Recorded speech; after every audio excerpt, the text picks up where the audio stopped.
అందరికీ నమస్తే. వైఎస్ఆర్సీపీని బాగా భుజాలకు ఎత్తుకొని ఒకానొక సమయంలో మోసినటువంటి వ్యక్తి. అదేవిధంగా ఆ టైంలో జనసేనని విపరీతంగా ట్రోల్ చేసి తిట్టి బండబూతులు తిట్టి ఎట్లా పడితే అట్లా మాట్లాడినటువంటి వ్యక్తి. అదేవిధంగా ఆ సమయంలో తెలుగుదేశం పార్టీని కూడా విపరీతంగా తిట్టి అసలు టీడీపీ వాళ్ళని కూడా గందరగోళంగా మాట్లాడిన పరిస్థితులు ఉన్నాయి. సో కట్ చేస్తే 2020 తర్వాత హఠాత్తుగా వైఎస్ఆర్సీపీ గవర్నమెంట్ వచ్చింది 19లో. సంవత్సరం తిరక్కతలకే పార్టీ మీద వ్యతిరేకతతోటి బయటకు వచ్చినటువంటి వ్యక్తి. ఇక వైఎస్ఆర్సీపీని టార్గెట్ చేసుకొని పార్టీని దూషిస్తూ విపరీతంగా పార్టీని ట్రోల్ చేస్తూ పార్టీలో ఈ తప్పులు ఉన్నాయంటూ బయట పెడుతూ వస్తున్నటువంటి ప్రప్రదమైనటువంటి వ్యక్తి. ఒక పార్టీ పెట్టి ఆ పార్టీ ద్వారా ఛానల్ నడిపిస్తున్నటువంటి వ్యక్తి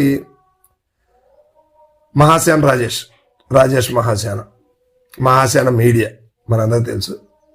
ఈయన అంబేద్కర్ కంటెంట్ తోటి వచ్చాడు, బాగానే మాట్లాడుతున్నారు, ప్రజలు కూడా ఆదరించారు. దగ్గర ఆయన సబ్స్క్రైబర్లు కూడా దగ్గర 1 మిలియన్ దగ్గరగా ఉందనుకుంటున్నాను. సో మంచి అంటే గట్టి కంటెంట్తోనే గతంలో మంచిగా చేశారు. కానీ పార్టీల్ని భుజానికి ఎత్తుకొని మోయటంతో ఒక వర్గం దూరం అయింది. ఆ తర్వాత అదే పార్టీల్ని తిట్టడంతో మరొక వర్గం దగ్గరైంది. వాళ్ళు కూడా అతన్ని ఫాలో అవుతున్న పరిస్థితులు ఉన్నాయి. సో ఇలాంటి వ్యక్తి పి గన్నవరం నుంచి టికెట్ కూడా సాధించుకొని మరలా దాన్ని జనసేనకు ఎవరికో ఇవ్వటం జరిగింది. సో ఇలాగా రాజకీయాల్లో రకరకాల ఒడిదుడుకులు ఎదుర్కొని రకరకాల ఇబ్బందులను ఎదుర్కొన్నటువంటి వ్యక్తి మహాసేన రాజేష్ గారు. సో ఇప్పుడు మహాసేన రాజేష్ గారు నిన్న ఒక వీడియో రిలీజ్ చేశారు. ఏం చెప్పారంటే అందులో సారాంశం ఏంటంటే టీడీపీ కూడా దారి తప్పుతుంది, మా మాట వింటలేదు అన్నారు. మరి ఈయన పెద్ద పొలిటికల్ అనాలిసిస్, ఈయన పెద్ద రాజకీయవేత్త, ఈయనకున్నటువంటి అపార అనుభవంతో చెప్తున్నాడు తెలుగుదేశం పార్టీ వాళ్ళు ఈయన మాట వినకుండా చేయి దారిపోతున్నారంట. అసలు నువ్వే పదవులు చేసావు ఒకసారి రాజేష్ అన్న ఆలోచించుకోండి. టీడీపీ నాయకులు టీడీపీ గవర్నమెంట్ మీరు చెప్పినట్టు వినిద్దా? మీరేదో మీడియాలో వార్త పెడితే వింటారా? ఎందుకన్నా వైసీపీని మోసావు, జనసేన టీడీపీని తిట్టావు, ఇప్పుడు కూటమిని వాళ్ళిద్దరిని భుజానికి ఎత్తుకున్నావు, జనసేనని తిడతావు, వైసీపీని తిడుతున్నావు. ఏం ప్రయోజనం వస్తుంది? ఏముండదు. నీకు తెలిసింది నీకు తెలియదేం కాదు. అయినా ఒకసారి రివీల్ చేస్తున్నాను. దళితుల్లానే ఉంటారు. నువ్వు ఎంత వాయిస్ ఇచ్చేటువంటి వ్యక్తి అయినా కూడా ఆ పార్టీలోకి వెళ్ళిన తర్వాత కుక్కలాగా పడి ఉండాల్సిందే, వాళ్ళకి కాపలాలు కాయాల్సిందే, వాళ్ళ అనుబంధం వాళ్ళ పార్టీ విధి విధానాలపైన ఆధారపడి బతకాల్సిందే. మనం సొంతంగా చేయడానికి లేదు.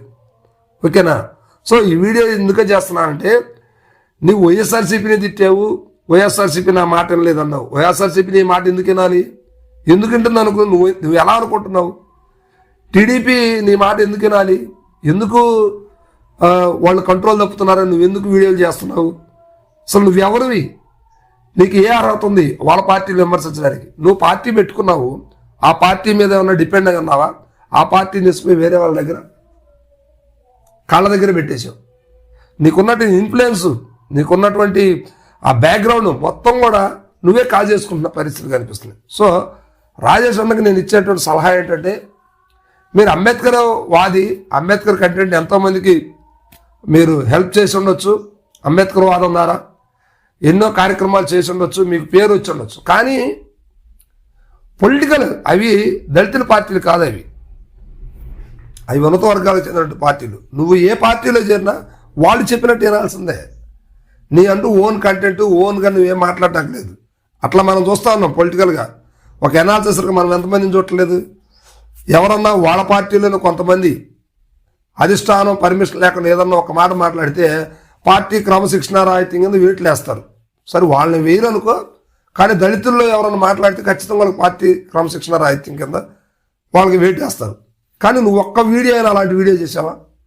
దళితులకు జరుగుతున్నటువంటి అన్యాయం నీ కాన్స్టిట్యున్సీలో పి గన్నవరం కావచ్చు, పిఠాపురం కావచ్చు, మీ ఏరియాలో తూర్పుగోదావరి పశ్చిమ గోదావరి ఏరియాలో ఎన్నో దళితుల పైన రాష్ట్రంలో ఎక్కువ దాడులు జరుగుతుంది ఆ ప్రాంతంలోనే. ఒక్క వీడియో చేసావు దాని మీద క్లారిటీగా నిజంగా నిర్ధారించి నిజ నిర్ధారణలాగా ఒక్క వీడియో చేయగలిగారు మీరు. అన్నీ టీడీపీకి ఫేవర్గా చేసుకున్నారు. జనాలు చూడరా మీ వీడియో, జనాలు నువ్వు చూస్తున్నావు అనుకుంటున్నారు. ఎందుకు చూస్తున్నావు అంటే రాజేష్ ఏం చెప్తున్నాడు, మిగతా వాళ్ళు ఏం చెప్తున్నారు అనే ఆ డిఫరెన్సెస్ కోసం వీడియో చూస్తున్నారు. ఇది కరెక్ట్ కాదు. తెలుగుదేశం పార్టీ నీ మాట ఏం వినదు, నీకేం పదవులు ఎవరు ఇచ్చిన టికెట్ కూడా లాగేసుకున్నారు. నీ పరిస్థితి ఏంటో నువ్వేంటో ఒకసారి ఆలోచించుకో. నిన్ను చాలామంది తిడతారు, నిన్ను ఏదైనా అంటానికి మనసు రావట్లేదు. ఎందుకంటే ఇంకా నువ్వు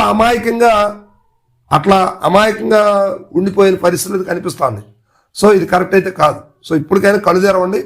అంబేద్కరిజం మీద మీరు పోరాటం చేసిన అన్నాళ్ళు, అంబేద్కరిజం మీద పోట్లాడిన అన్నాళ్ళు మీకు బాగున్నారు. ఎప్పుడైతే పార్టీలకి కొమ్ము కాసారో అప్పుడే మీ పని అయిపోయింది.